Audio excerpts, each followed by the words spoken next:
So it's okay. So thank you very much for all of you for joining, and also, of course, great thanks to Will for being prepared to be grilled by so many of us. Delighted by the response that we got. Will, of course, is very well known to everyone, I'm sure, and not just the people who are on the call.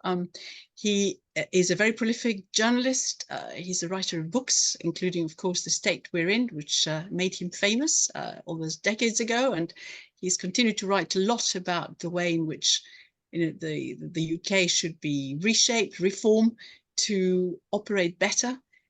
He also, of course, has been editor-in-chief of The Observer. Before that, he was a Newsnight. He's did quite a lot of journalism as well in Europe, in continental Europe, should I say, since we're still very much European. And he has written a lot in favor of keeping close ties with Europe. He has been head of Hertford College in Oxford for a good few years. He's just finished that. And importantly, for me at any rate, in the last couple of years, he has also been the chair of the Academy for Social Sciences, on whose council I have been sitting until this month. So it's been a great pleasure to have known Will all this time and to continue the collaboration. So Will, we're delighted to have you. Waving the book around is quite important, just to remind everyone that we're now talking about, I would imagine, Labour government coming to power, in all likelihood, and making sure that this time they make no mistakes. And I think it would be interesting for all of us to hear, what motivated you, and what mistakes do you think have been made which need to be rectified? What motivated me, Vicky? By the way, thank you very much for the invitation, and thank you very much everyone for kind of signing on and bearing with me. And I should just say to everyone, I've known Vicky for more than 40 years. So.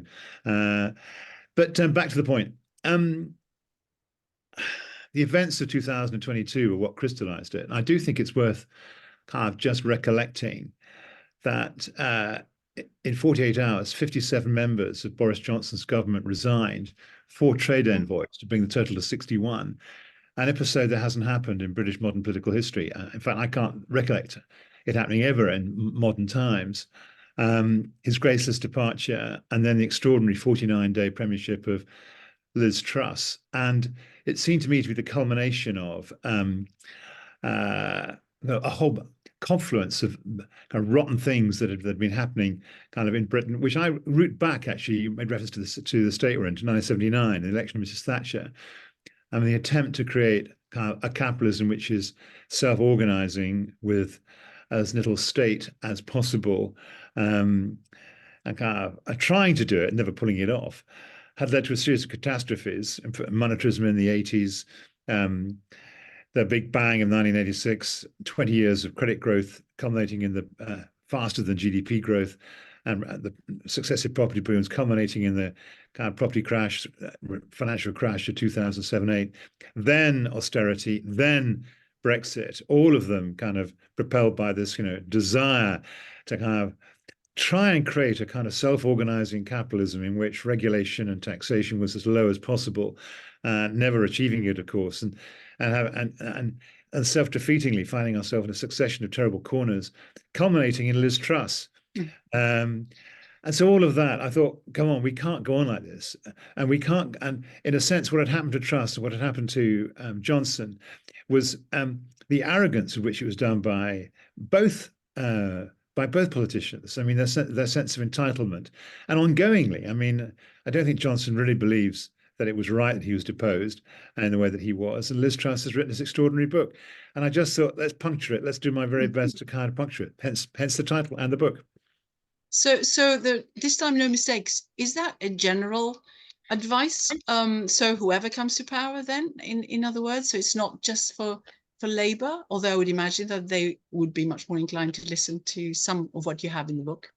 Well, there's a double target, Vicky. I mean, the first target is, it's really inveighing against laissez-faire laissez-faire capitalism that Keynes pronounced dead in 1924, 100 years ago. So there's that element of it, and the mistakes that are, and the catastrophes through which we've lived in trying to make that work. So that's part of the story. But part of the story is this, that would never have gone off the ground if the liberal left, the progressive left, whatever you want to call it, have been better at putting up a kind of a contrary kind of set of beliefs and principles and policies that flow from them that would have given kind of the Tories less free space to make these kind of catastrophic errors.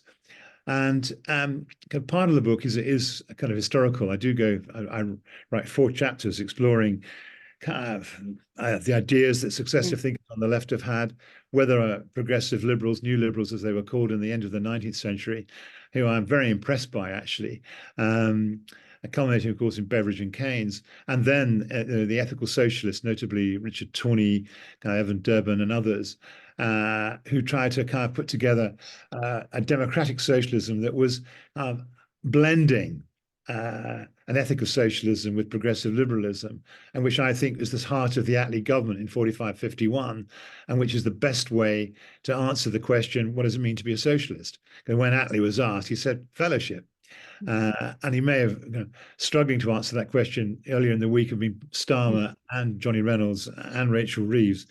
So, so it is aimed, yes, at the particular way conservatism has developed, but it's also aimed at actually the way the kind of Labour Party has been unable to put together a philosophy that allows them to answer the question simply and squarely, what is socialism, and then to have a kind of a feasible program that flows from it that people will like. And the heart of that is about having simultaneously thinking about a floor, a social floor, and ladder or ladders up which individuals can climb. That's the heart of my argument. And by social floor, do you include, for example, universal basic income, or do you think more about the type of support that you need to give to people more generally about opportunities, education, and so on? I think there are kind of, for me, the social floor is kind of 5 elements. I mean, and one is housing, one is education, the bottom half in particular. 1 in 6 British adults are either illiterate and innumerate. An incredible number, actually. It's astonishing. So there's that element. There's also health. There's the workplace, and an income floor. I would work actually with universal credit rather than abolish it. And I'm much more in favor of universal basic wealth rather than universal basic income. Yes, I mean, some people are going for universal basic services so that you're guaranteed to have the types of services you've just been talking about. So when you're talking about progressive liberalism, and you're looking at what the Labour Party is promising at present, if they come to power, assuming we know what they're promising, do you get disheartened? Well, I like to think the hourglass is half full rather than half empty. I mean, Keir Starmer came to launch the book 5 weeks ago. And to my amazement, I mean, he seemed to have read it, actually. He certainly read the conclusion and pronounced the book, inverted commas, closing inverted commas, brilliant. And said everyone should read it. And actually, I've got to know him well over the last few years, one way or another. And there are parts of it I think he will run with. So I don't want to be too downbeat and saying the whole thing's he's just going to be Tory light, and there's not going to be a discernible difference between him, Reeves, and the incoming government and the outgoing government. I mean, I think after the defection today of another Tory, and given the polls, it would be very extraordinary if there wasn't a Labour government on we don't wake up to one on July the 5th. We may, there's always a 1 in 10,000 chance. But John Curtis, who I follow, is pretty emphatic that the polls haven't moved. So let's assume there's going to be a Labour government. I do think I'm optimistic about what they'll do on public investment. I'm optimistic on what they'll do on trying to reshape the kind of savings and financial landscape. Well, they're not going as far as I go in the book. I'm optimistic about trying to use a variety of efforts to get our capitalism to be more organized around a capitalism for the common good. So I do kind of think they will do that. I think some of the things I've identified on society, the things I just listed, I think they'll make progress in all of them. I like the 5 missions. I think it's a clever way of kind of organizing government over time. on the constitutional reform of the machinery of government, Mm, ethics in government, improving democratic accountability. It's thin gruel. He has said that he wants to abolish the House of Lords, but not how he's going to mm. replace it, and not even said it's a priority. So I am concerned that actually that's that's part of it where I think it could be weaker than I expect. But otherwise, I'm going to be upbeat. Yes, well, you do, of course, also recommend, as many people do, proportional representation. So going I'm forward doomed to with, be disappointed. Yes, I'm doomed to be disappointed. yes. Yeah, So yeah. yes, which I think is an important one, which is unlikely to happen in probably certainly in this coming parliament, to at least be instigated for the future. So we may have to wait for a lot longer to get back to that, given what happened with the coalition government when they tried to move into some form of that, and it didn't work in terms of what the referendum decision was. But anyway, you talked about public investment, and it's really interesting because for those of you who have sent lots of questions in advance, there are questions around this public investment issue, and also, where is the money going to come from, and if we still have fiscal rules. I mean, Iski Gordon, who sent a note earlier before this thing before we started, talked about perhaps fiscal rules need to change. There's a lot of debate going on right now. But was your view of public investment something different? Because obviously one would need to work quite closely with business, and also if there is public investment as such, and quite substantial, to reform what is going on right now and improve public services, that is going to hit against those rules which Rachel Reeves and everyone else who's parroting exactly the same words right now from the shadow cabinet are saying they're not going to breach at all. So how do we get to your nirvana, if you like? My nirvana. Um, uh, 30 seconds on proportional representation, then straight to and answer your question. Writing this book, I've been mildly favorable of PR, but never really lent into it strongly. But writing the book and getting into political history from the time of actually the Third Reform Act in 1885 right through to today, it's a period nearly 140 years. The way PR is kind of the way the first past the post system has disfigured our politics and not reflected consistently the majority opinion in the country is really quite astonishing. And actually, I found myself by the end of the book really becoming an advocate for PR for just that reason. But that we might want. On your question, let's go back to investment. I'm how is it going to be financed? And fiscal rules, and there's questions in the that people put up.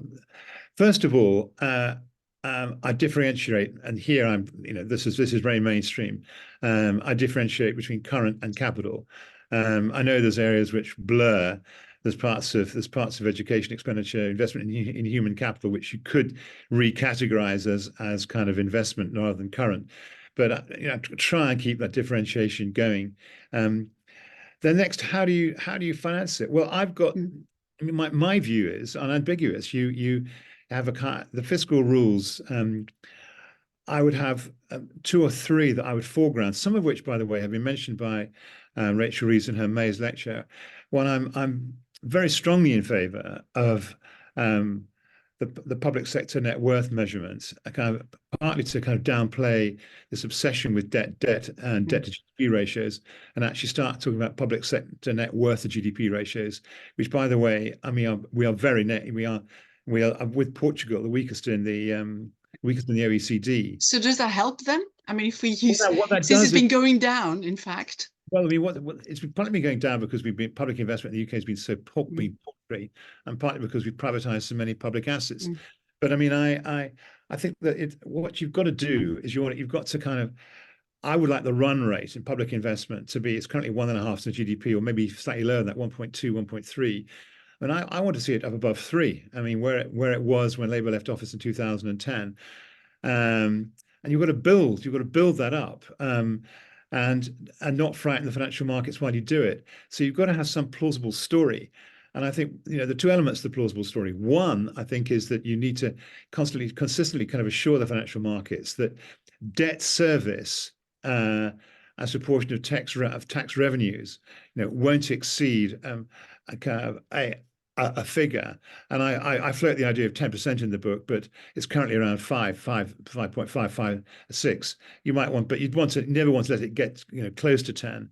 And secondly, you want to make sure that what you're investing in is a positive rate of return, and that's something which I think you could ask the OBR to do. And I was pleased that actually Rachel Reeves picked that idea in the May's lecture. I did send her the book, and I thought, maybe I'm having an effect here.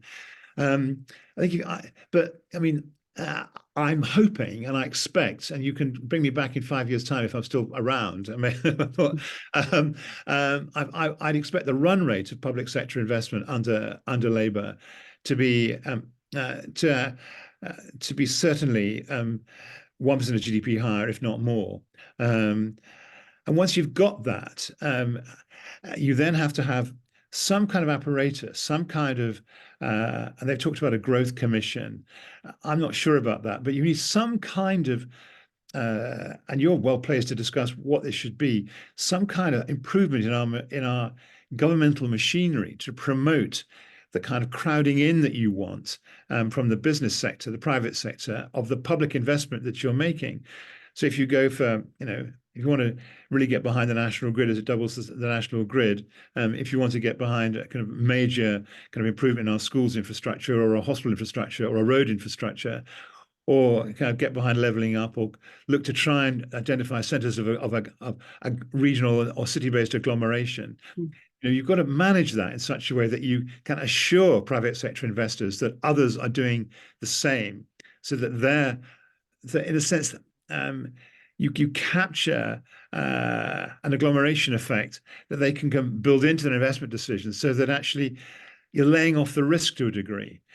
Yes, but sorry, Will, laying off the risk, would that mean a little bit of guarantee as well? Because you are talking about setting up like a wealth fund where we use some of the revenues from North Sea oil and gas, assuming we're still going to have some in the future.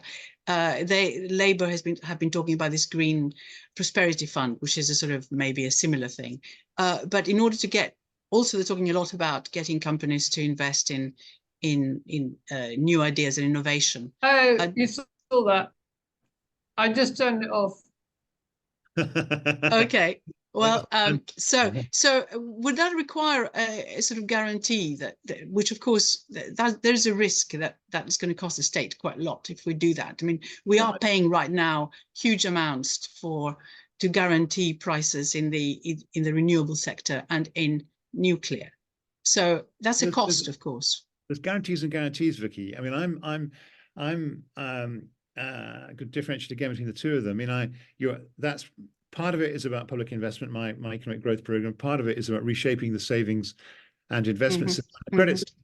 Now, I'm a fan of this device invented by Sunak, actually, the sovereign infrastructure guarantee, which the UK Infrastructure Bank, has been delegated the capacity to guarantee, without referring back to the Treasury, £14 billion of investment projects over the next 5 years, and it takes the top slice of the risk.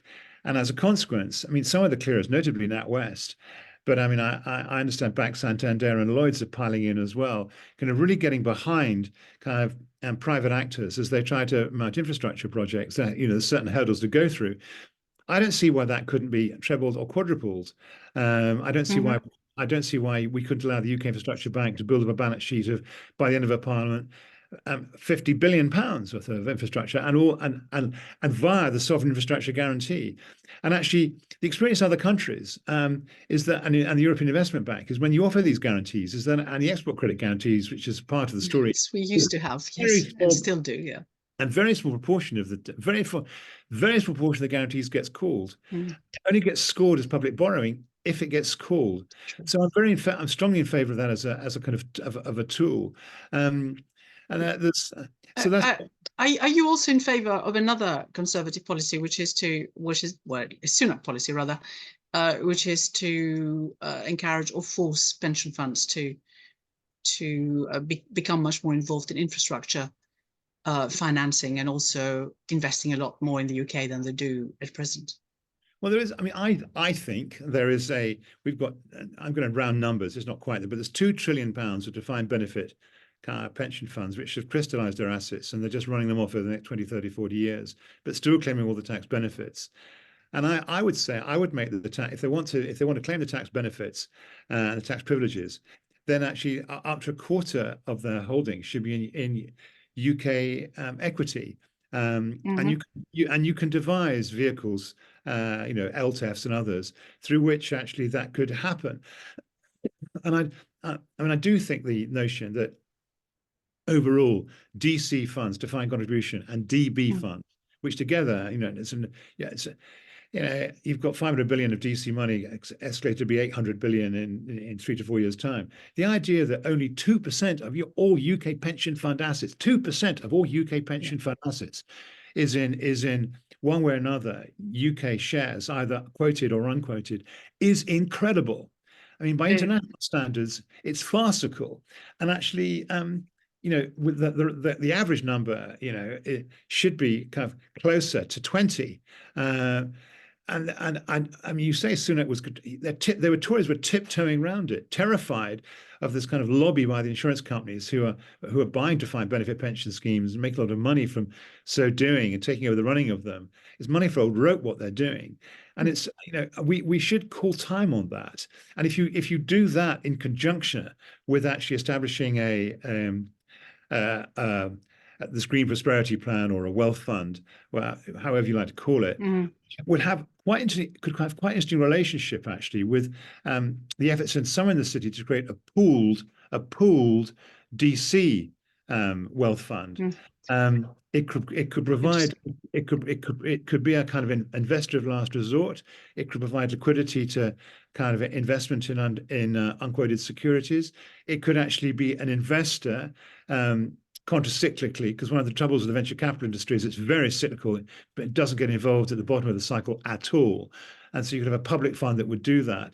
You can really imagine kind of getting really constituting a much more serious approach to corporate investment than we've ever had in Britain. I mean, I'm talking about Britain becoming much more like a developmental state.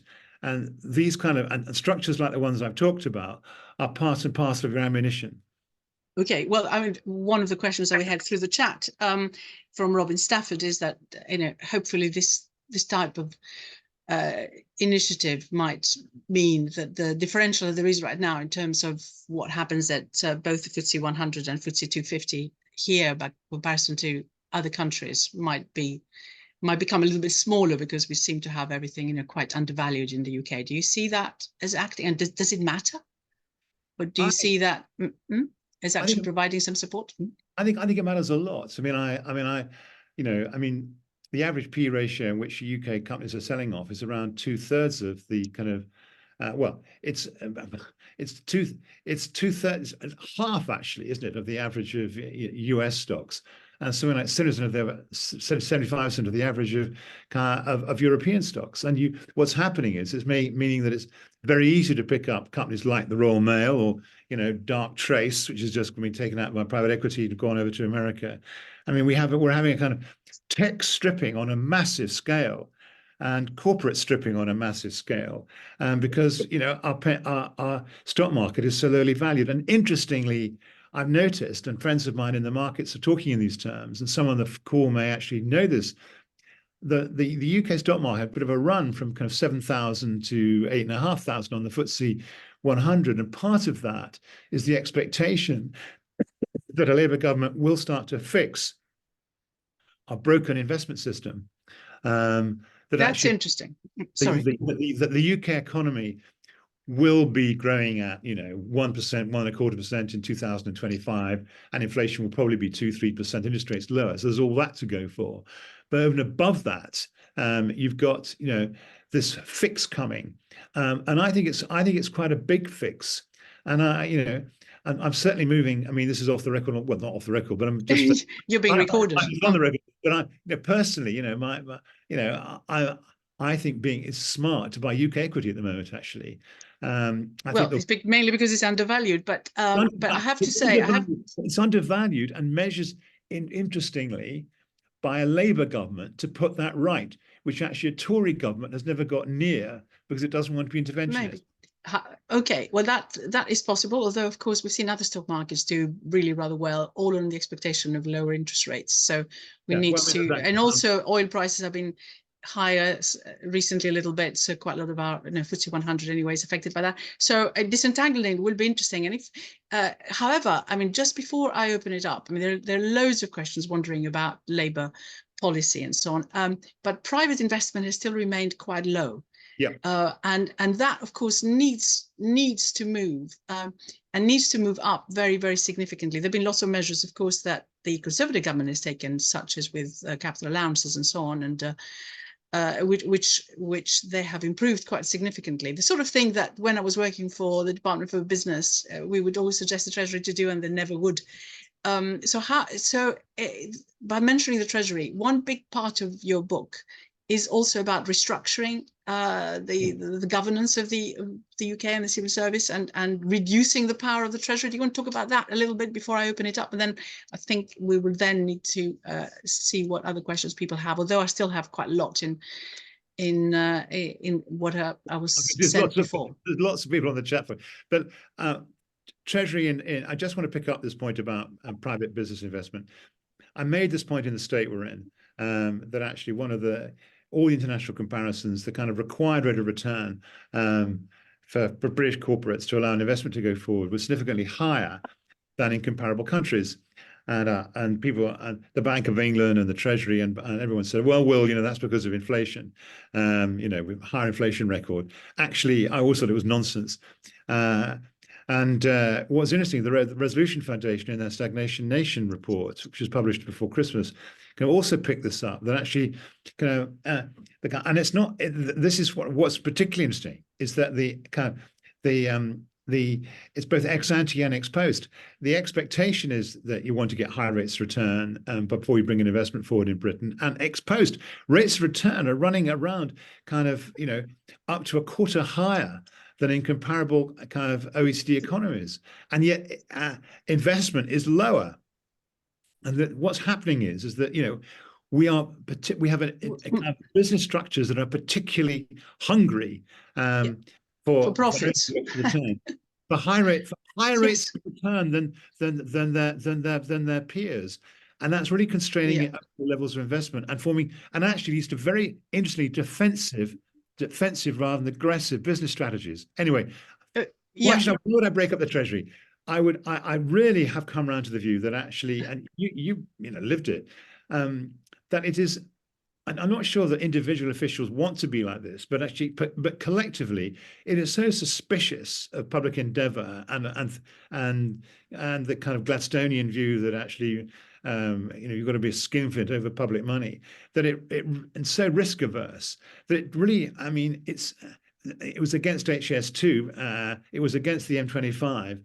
A long list of kind of investment projects has been against, and I've come around to the view that actually there should be why can't we have an office of the budget, a kind of finance ministry, and actually a kind of strategic kind of growth ministry, if you like. I mean, it's up for grabs what we want to call these two kind of functions, but there's definitely two functions to be had, and we need to reduce the power of the Treasury to say no, and actually also to break the ongoing kind of suspicion that the only justification for anything is market failure, rather than the assumption that actually capitalism is in a constant process of kind of disequilibrium.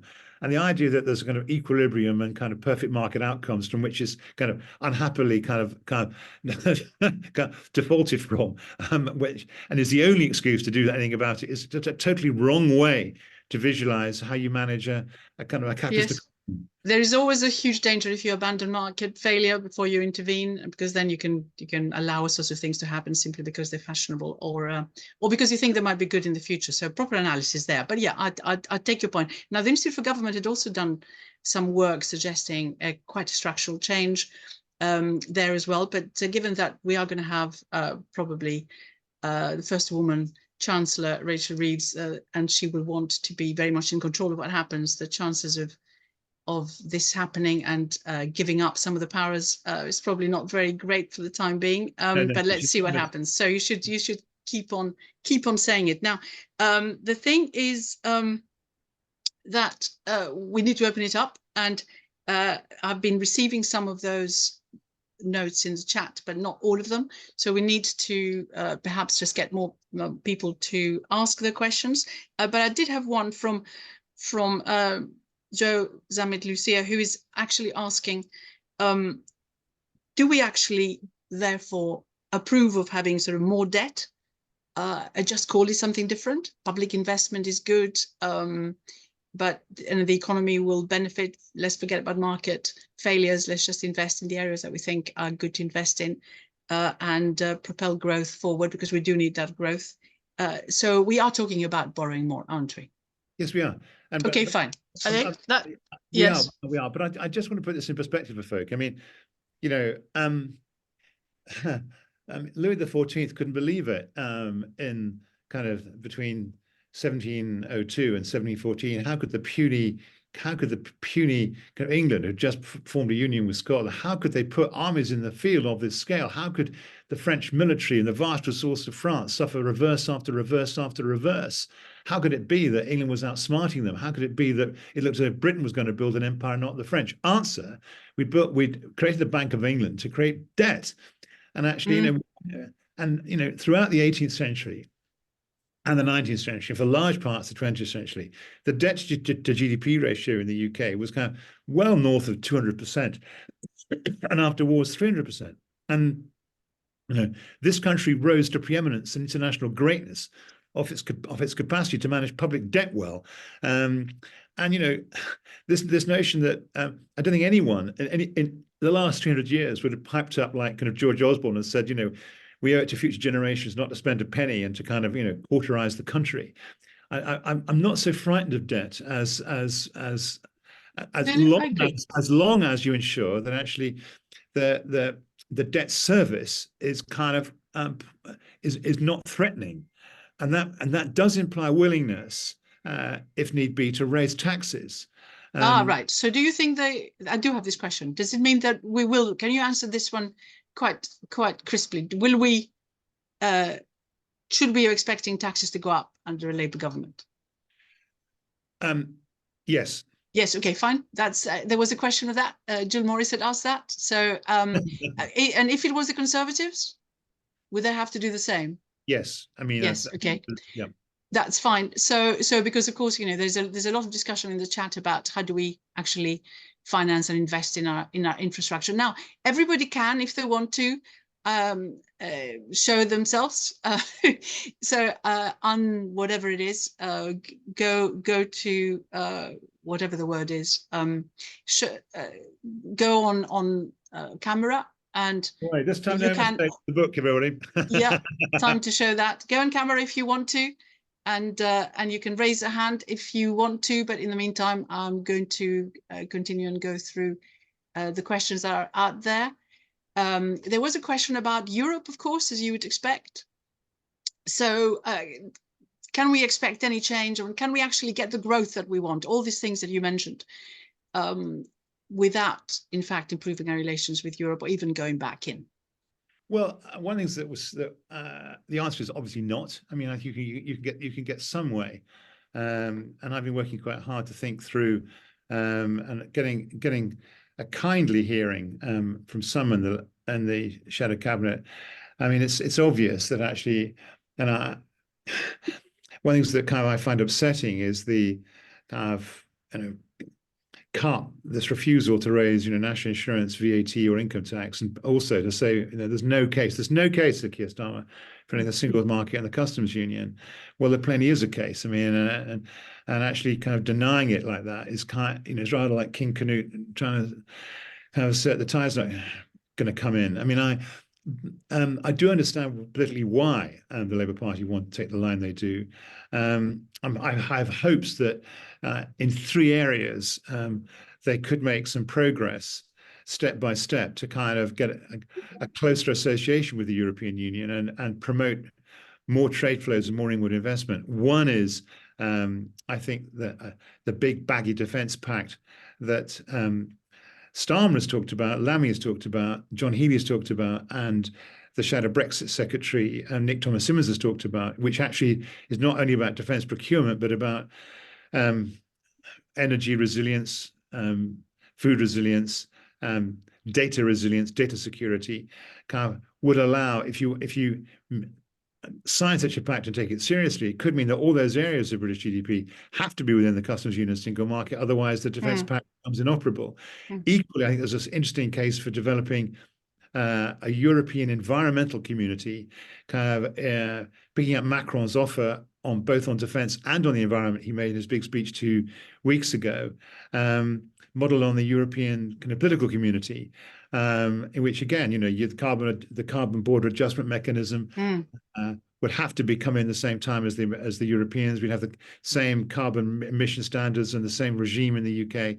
You might even get our environment agency to merge or be kind of work very closely with the European Environmental Agency, and that's another area where you get a lot of British GDP kind of in ways that hardly anyone would complain about into the single market. And lastly, I mean, there's big scope to renegotiate the trade and cooperation agreement. Yes. So in all those areas, you can, you can get closer as a stepping stone for maybe rejoin the single market and customs union in a second term, or putting it to the country. I don't think you need to put it to the country in a referendum. You might put EU membership to the country in a referendum, but you don't need to do that in a referendum. So I have some hopes that actually we're going to step by step find our way back. But you're absolutely right. Without that, hopes to be the top performing economy in the G7 are pretty hard to achieve. Well, yes, but I see, in a way, this answers a question on the environmental front, saying how can we have growth and not really kill the environment. But of course, if we do it in that way that you just suggested, then it's much more possible that this can happen. And I'm afraid you do need growth, because I think there are still questions in the minds of lots of people. It's unambiguous. You do need growth. That's fine, but of course it's the way you do it and the kind of growth and where you invest and all that sort of stuff. Now the whole issue of equality and the differentials that exist right now between the rich and the poor, and we talked a little bit about how to make stocks in London become a little bit more attractive. But what we get from the London Stock Exchange and from lots of businesses, we actually have to increase what we pay chief executives, otherwise we lose in talent. I mean, how is in your knowledge at all, when Labour at all intent on changing that narrative, because it seems to suddenly have become pretty entrenched, and it's taking over from the real need to do something for, as you said, the bottom bit of the income bracket that you're very, very worried about. Well, I mean, so much to say about this. I mean, inequality, the scale of inequality we have in Britain is noxious. It is pernicious. One of my fundamental tenets is that a strong economy is found in a strong society, and vice versa. A strong society flows from a strong economy. Sorry, so the fellowship you mentioned before, do you equate that with a strong society? Yes, I do. Because you do find that in a number of the countries in Northern Europe, there is such a thing as, they're much more cooperative. They seem to work a lot more closely together, and that tends to improve their well-being and their growth and their equality. Is that the sort of thing you're thinking of? Absolutely. I mean, I say in the book, it was Aristotle who said, I like that. I was going to mention it. Greek, of course. Yes. That's a Greek. As a Greek. A man or woman who cannot partake of society and share the common life is either a beast or a god. I'll have no truck with either. Aristotle, it's there. I mean, John Donne, No Man is an Island. I mean, in our poetry. I mean, there in a Rousseauian ideas of a kind of social contract. I mean, it's just absolutely there. And I do think that we're social animals, that we want to have each other's backs, and we look out for each other. But that is congruent with also having ambitions for individual betterment. Hence my idea of floor and ladders. Ethical socialism and progressive liberalism, the two go hand in hand. They're not incompatible. Yeah. But does it require a rethink of the tax system? There is a question we have about the tax system viewed as being very regressive right now. Well, I was asked if the taxes were going to raise. Yes, they are, and they have to be on wealth. I'd say in the book, wealth as a share of GDP has kind of gone from 3.5 times in 1980 to kind of 7 times today. It's 15 trillion pounds worth of wealth, £2.5 trillion pounds of the GDP. And actually, whether it's council tax, whether it's inheritance tax, whether it's capital gains tax, the kind of contribution to the exchequer is kind of absolutely stone dead static. And it's just, and I mean, tiptoeing towards doing something, kind of doubling capital gain, council tax on second homes next year, next financial year, has come in, and that will make some little impact. But we simply have to tax wealth, and some of the relief on pensions is actually for the better off, is extravagant too.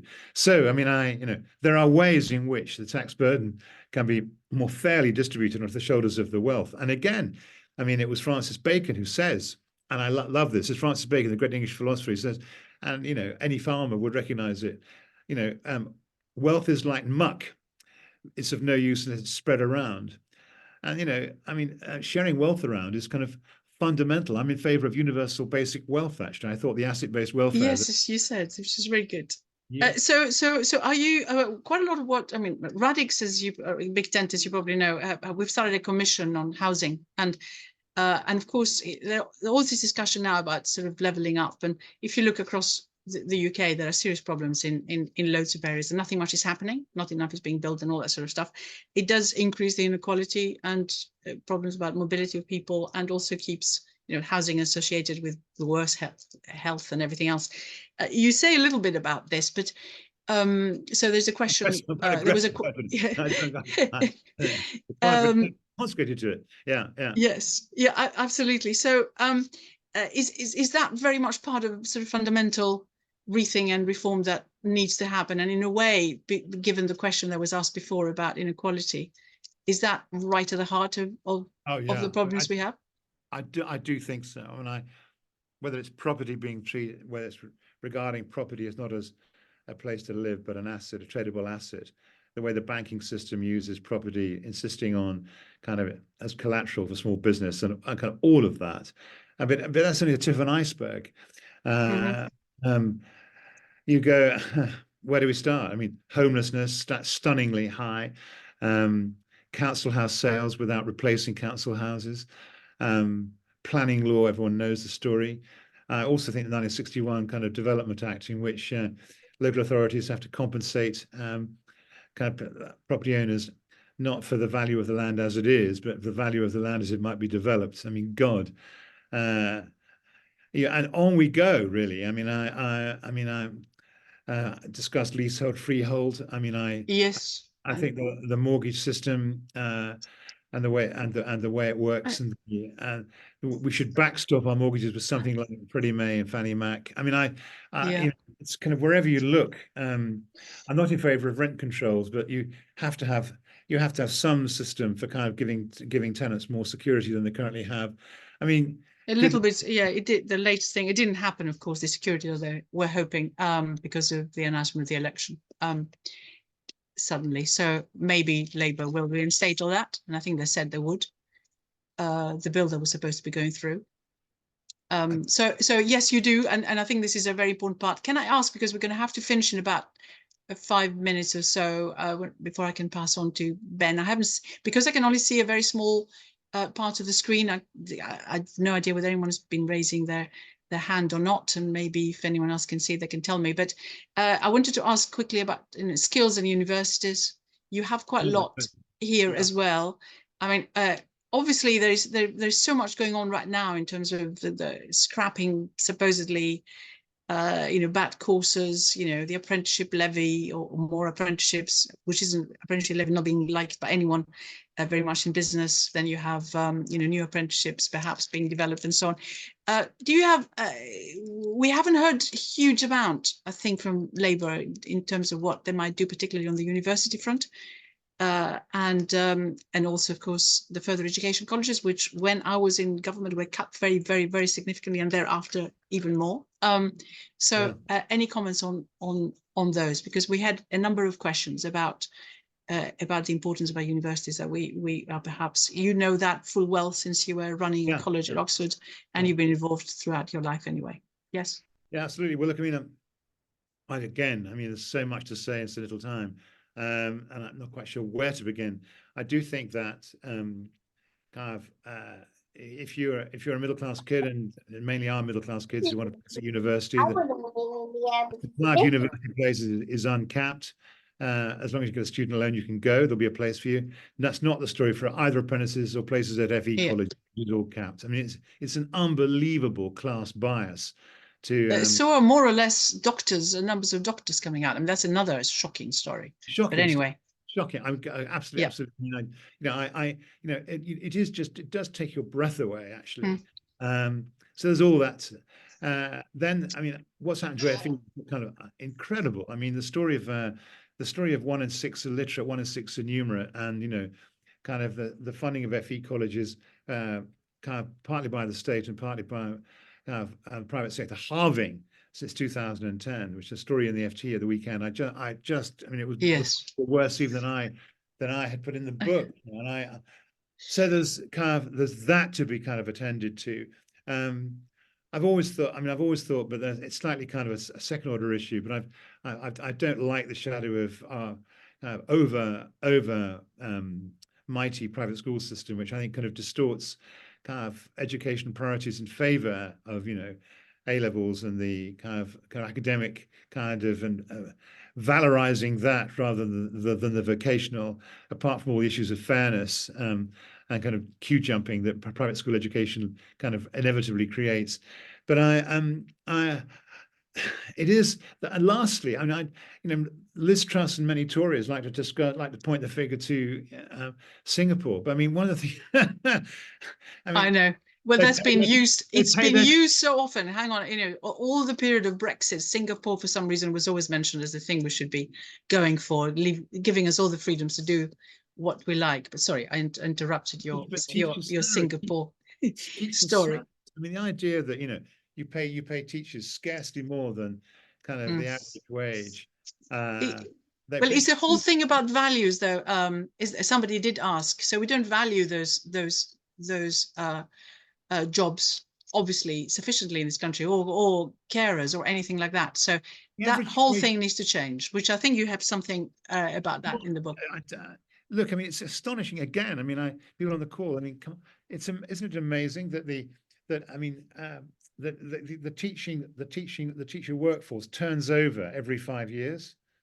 The exit of people from the profession is incredible. But how easy is it to change that? Because then it will, I mean, of course, these are things that we all know are there. They're bad. Public services have deteriorated quite significantly, but they're all going to require an awful lot of cash to change it. So my final 2 questions. One is just reaffirming.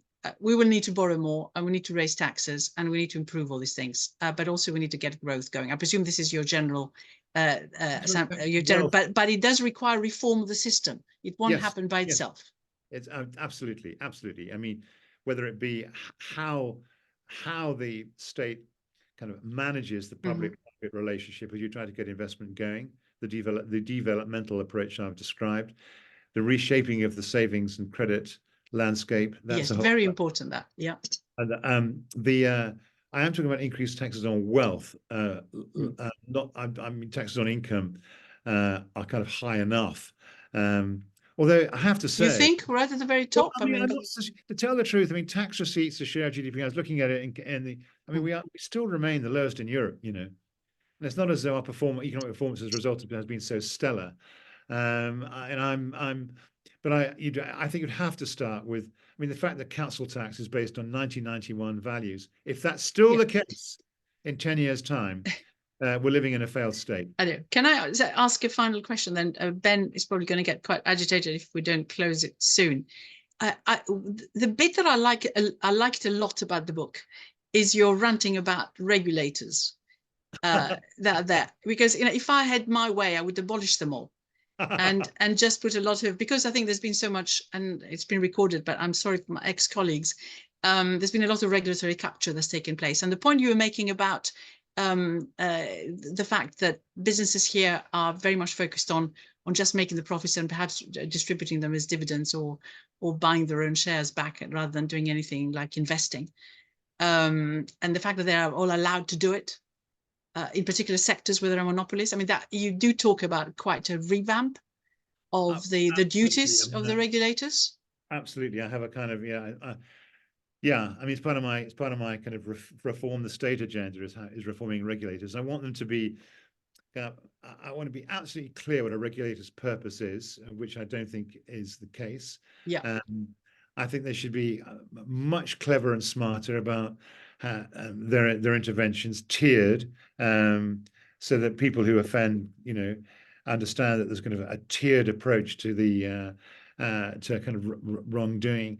But I also want, I mean, particularly business regulation. I mean, unless the regulator and the business are on the same page, you really you set yourself up to fail. So a lot to be done. I mean, it is a pretty comprehensive sort of reforming agenda which you put in the book, and I think it is absolutely brilliant because I could find everything that you want. So for those of you who are going to buy it, even if there's one part of it that you're really interested in to reform, it's in here. But I rather like, one of your sentences on page 366 towards the end, where you do say, and it's probably, maybe you're always a hopeful person, that Britain can become a kinder and more generous society again. Let's hope you're right, and let's hope that this book is read and that whatever you're suggesting is done so we achieve this. It would be quite remarkable, and I think we'd owe it to you forever if that were indeed to happen. So Will, I'm going to have to stop here, and I'm sorry I didn't answer. I didn't manage to get all the questions answered by Will, but I think I tried to incorporate a number of them together in some of the questions that I posed to Will. So thank you, but I'll pass back to Ben. Ben, over to you. Vicky, Will, that was fantastic. Thank you so much. We clearly are just scratching the surface. And so the first thing I would say to everybody on this, hardly surprising, we've got an hour, and I suspect it's a little longer to read. Shameless salesmanship.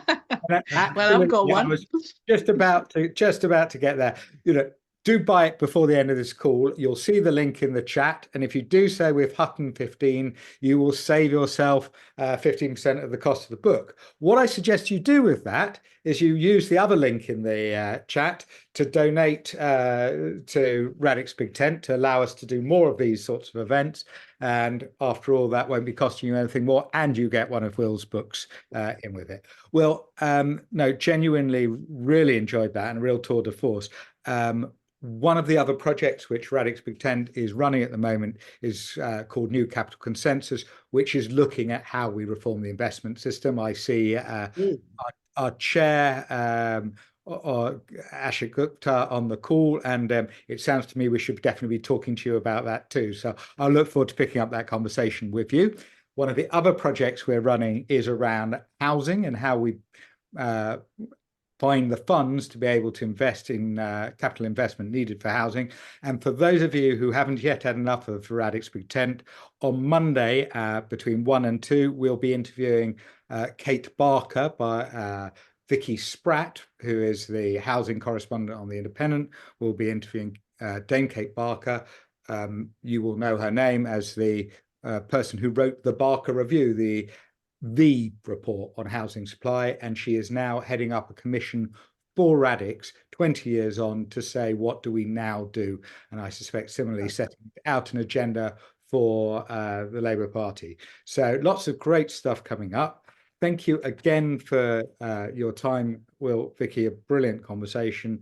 Thank you everybody for joining us, and I look forward to seeing you on Monday with Kate Barker. Thank you for your time. That'll be very good. Vicky Spratt's very, very good. One of the best journalists on housing in the business. She says the same about So we will be talking to you again, Will. So thank you very, very much. Thank you everyone for listening to me. Thank you for giving me the time, and I enjoyed it very much, Vicky. Thank you for your kind of rat-a-tat questioning. It was good. Thank you. Talk soon. Bye-bye.